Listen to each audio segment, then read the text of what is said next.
In this situation, we have to think over that where we have gone wrong, and what is the contribution of the lawyer, which can provide us the relief that the law and justice may come together.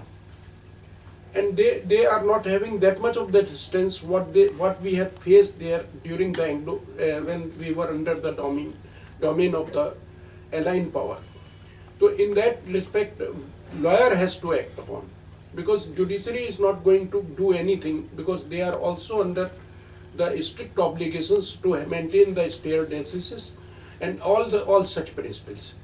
So as far as the concept such as rule of law, judicial restraint, separation of power, supremacy of the parliamentary rights over the directive principle, independence of judiciary, contempt of court, and certainty of law were used conveniently to avoid change, wherein possible delay in whenever inevitable, and dilute it as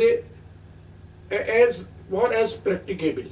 So as such, in that case, suppose we take all these concepts together, where we have gone wrong, only the lawyer can find it, and the advocacy should not be circumvented to that much of the extent as we get the abrogation and subjugations of the means to the common people at large. At this stage, we are passing through a radical innovations in respect of research from the very filing of the case at the trial stage. Thereafter, in appeal, you cannot go upon the factual aspect, and thereafter, in second appeal, you are formulating the substantial question of law, and thereafter, when we enter into the field of High Court, then we find that only the law is having the concern with the courts. They are not seeing the reality, what is happening with the people at large.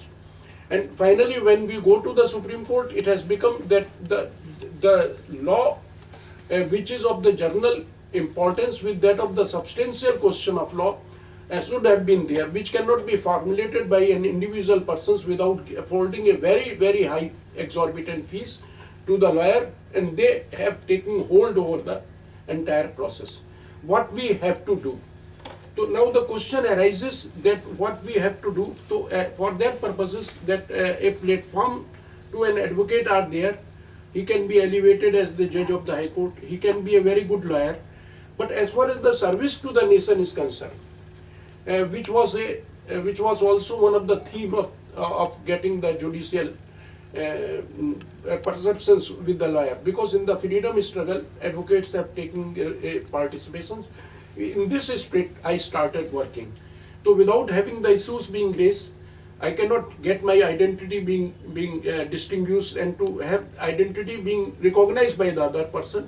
So I filed a petition that all the monuments which are here in India were originally built by the Hindu culture. And there are those script, those things, because history has got three sources. Firstly, the history written by the British. After posthumously, it is known as that the history without having any sort of the perceptions. And the second is the scriptures.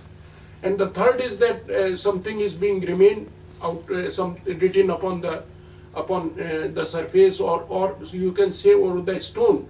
That is also one of the part of the history. When you are taking the foreign people for the purposes of writing the history, and you are not taking any Indian as one of the authority to get the history being perception, so truth will not come to the surface. They will be having their own interest, and that too, we have seen their archaeological survey of India, that every sort of the things has been subserved.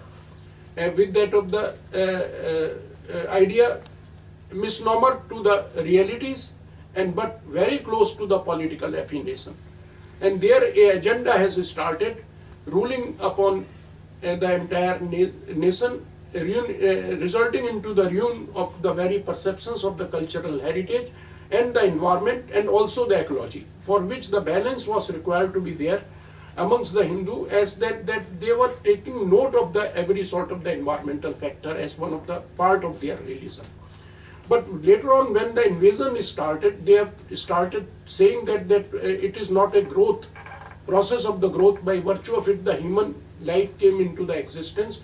We have been came into the existence by having the Abraham there, or and they have denounced the Darwin theory of the theory of evolution, and on that basis they have started doing something for their own pleasure, and the violence used for the purposes of getting it. So in that, our perceptions, because the hospitality was required to be there to every citizen who was coming over here, he was taking to be the part and parcel of the Indian citizen. I saw that why the India is a terrorist state, why the invasions has been done so many times, while there is no war, and still then India is being conquered by the terrorist people. And there in the world they have given the suitable reply why we are not speaking against all such things.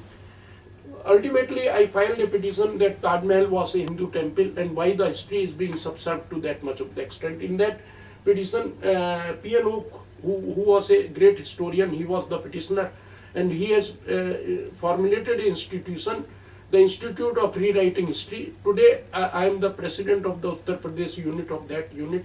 But that petition has ultimately been dismissed with the observation that it is not feasible or desirable to decide all these things. We are not inviting to get another Ayodhya battle being what? Whenever the cause of any sort of the Indian spirit is coming, who adhere to Vande Mataram, then the court is taking the different perceptions, what the perceptions is not being taken in case of M.F. Hussain, in case of homosexuality, in case of Khushbu, where the prior to marriage, the inter-se relationship between man and woman was legalized by the Supreme Court. But when we file the case of any sort of that the aggression is there, aggressiveness should be stopped by the government, because the protection has to be given to the individuals who are non-violent. Everybody talks about the post-Godra. Sitalwad was given Padam Shri also. But ultimately, Jahira said that the affidavits were false. But nobody has taken the certificate which she obtained during this period. So why not the people is talking about the Godra, which became the consequences of the post-Godra? Why the retaliations was there, and why the Modi was criticized? So as such, I also took this thing that I filed a petition against Sonia Gandhi, saying that the history of Nehru and Gandhi nexus has to be seen, because we are not ruled by our own people, we are ruled by the foreign ambitions. And ultimately, recently I have been invited to conduct the argument over a case which was regarding the forfeiture of the book of the Islam, written in Hindi and English. Now it has been published there in USA also. They cannot have any sort of the forfeiture of these two books. The concept was there. The 150-page judgment was delivered by 3 judges of the Bombay High Court, in which they have said that everything which has been written here in this book is based on the truthfulness. There is no absurdity, and it has got the reference of so many books which were never been banned. Why this book, which was written in 2003, has been banned in 2007? Whether we are acting on the basis of the political dictate, every governor is working just whatever the pleasure of the highest persons in the command is dictating upon them. They have become the non-identity in themselves. So I said that I am raising my 5 points for the purposes of the grant of the SLP. The points were there that here is no absurdity, no deliberate attempt just to invite the inter-se hostility. And the third thing, there is no falsehood in the entire book. So why it has been banned? And the opinion formulation for the purposes of getting the book being seized has not been made by the governor. It has been made by the court, and as such my right of appeal has been circumvented. The third point, that section 4 of the business of conduct rule, because it's a legislative competence, and in legislative competence governor cannot act by his own. And when we rely upon these things, then we find that there is a book written by Praful Garodia, who happened to be the member of parliament from Rajya Sabha, And he has written something, and here he demonstrated that what this M.F. Hussain paintings displays in this book. When we go through it, we will find that Hanuman and the Sita ji is sitting on the thigh of Raman, naked. So as such, these, whether they are not hurting any sort of the feeling of the Hindus at large, this says that this naked Hanuman is having the Lanka being burned, and the Sita naked is sitting upon his tail.